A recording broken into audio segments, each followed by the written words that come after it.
Well, good morning. Welcome to our show. It's Vincent Wong, founder of Solution on Wheels and founder and editor-in-chief of Harbour Times, Mr. Andrew Wong. Hey. The first week of June is normally quite depressing for Hong Kong people. Yeah. Especially when the pressure is low and also the rain. And of course, the June 4th. Yes.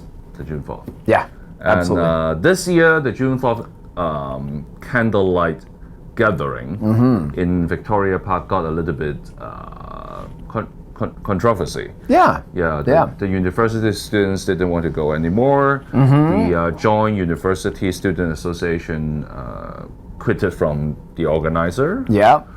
Split. And on the other hand, the University of Hong Kong and the Chinese University, they're separate. Yeah, they couldn't discussion. They couldn't even get it together themselves. So it's quite interesting how it's divided and looking at the different ones. So the Harbour Times team, we split up. Yeah, I saw. I went to the one down in Victoria Park, and there was a little bit of action there on stage. Some people rushed the stage trying to make a statement about independence before the formal commencement. Yeah. So still lots of people there, and I mean it's kind of weird to see. That's kind of the old radicals' tactic, is like rushing into things and making a bit of a commotion.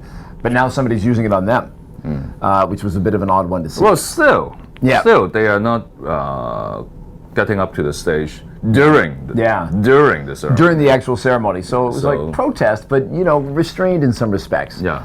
But I think otherwise, fairly by the numbers, right? Numbers down a little bit, but I mean by the numbers, I mean it was like, there's a well-established path that's been worn. Well, on the other hand, people said it's the lowest since 2009. Yeah. Numbers were down and a little bit diversion. And Lee Cheuk-yan. Yep. Is saying this morning that the donation went up. Yeah, I saw that. We had a little something in High Tide about the fact that they raised a lot more money this year. Well, in a way, people justify that event when people are coming, like fewer people are coming. Yeah, they try to come with a bigger number in a way. And donation is one of the ways to tackle that. Yeah, I think in many political campaigns. I think because this year in particular there was something that they could kind of get their heads around, because I do a lot of work in charity fundraising, and if you just say, support the same thing that we've been doing every year for the past 27 years, it's kind of same old. But now if you were there, you could see they were collecting money for the museum, right? The June 4th museum, which is getting the boot from their building, and so if you're able to attach something specific to it like that, you can get a little more traction. Yep. So there was all that. Online, one of the things that we track over at Harbour Times is the diplomatic community. We went and we had a look at the Facebook pages of all the different consulates in town to see what they did. It was pretty much a blank day for most of them. I mean, most of them just gave it a complete pass, didn't say anything. The only country that really stood out and made a strong statement was Canada, and said, we stand by the people that remember, and it's worth going to have a look. Maybe we'll have a link down below later. The Germans had a kind of an image of hands holding a candle, and it said, we stand with all victims of injustice and violence. But they didn't mention June 4th at Tiananmen Square in particular. So still, it's a gesture. It's a gesture, and it's one that'll avoid the online censors, right? If people are trying to pick up on, there's no June 4th, there's no keywords, because it was an image, right? It was a JPEG. So it's a way to get around the censors. Yeah. So take that as you will, right? But the Canadian one was actually quite pointed, and then there was another one from the foreign minister. Well, of course. Stéphane Dion. Yeah, of course. Kind of needed to man up a little bit after that whole thing with the online journalists, right? Of course, the Canadian will be more pointed. Yeah. Because of the foreign minister's affairs at the press conference. Vis-a-vis the Chinese foreign minister last week.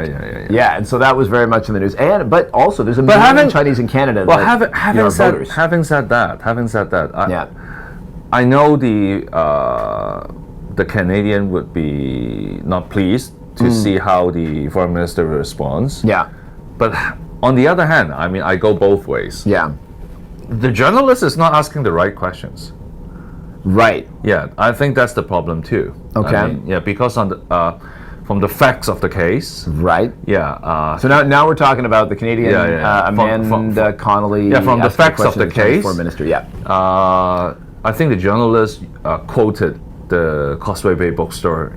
It was one of kind of a list of things. Yeah, but the question was for the Canadian Foreign Minister. Yeah, I know. It wasn't even to the Chinese. Yeah, I know. Yeah.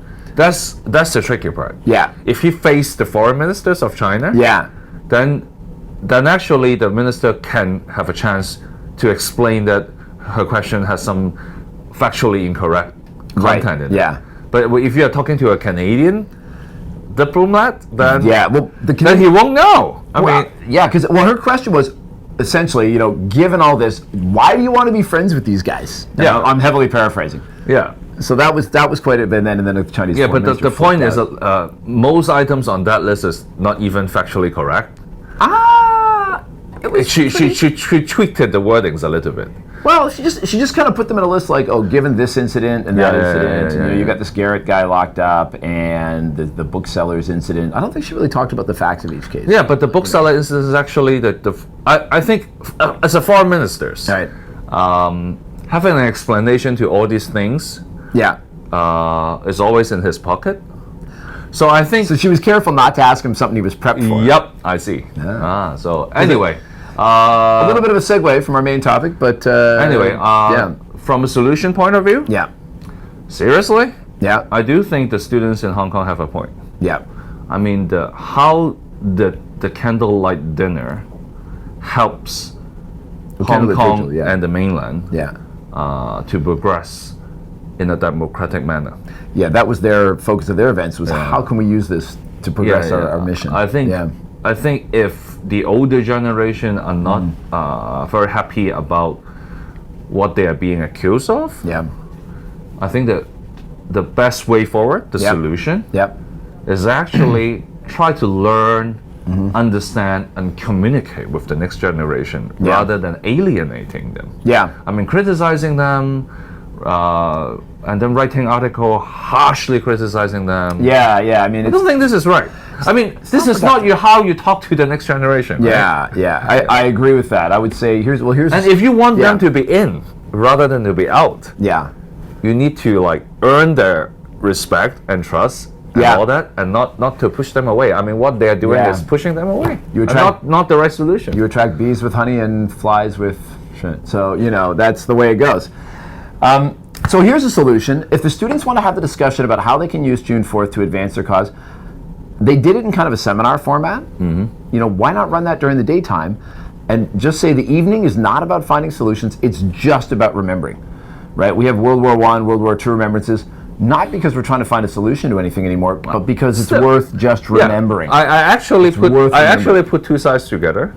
And you know what the students said? What? Why don't you reserve the evening for us, and your memorial service goes in the morning? Dude, candles. No. I mean, there's your answer. Candles. No, they want to get rid of the candles. They want bouquet. They want flowers. We want the evening, and your celebrations can go to the morning. That's what they said. Dude. Yeah, but I'll tell you, it's a very special moment when they sing that song, Bloodstained Glory, and everybody holds the candles up. I mean, I know. Flowers, and then you got the eco people getting on your case about killing flowers and filling the landfills. I mean, it's I mean, different people. Interesting debate. I mean, no, not even a debate. I think different people. My solution is different people respond to different things. I mean, some people respond to candlelight. Some people respond to seminars. Some people respond to bouquet. Some people respond to an online talk show. Sure. So it's an internet world right now, right? I mean, pick whatever suits you.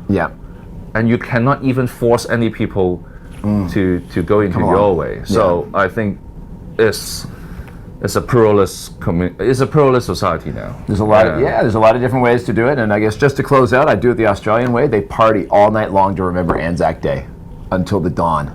Oh. Yeah. I don't think it suits on not Hong Kong June the 4th. No, not really. No, not really. Not really, but all right.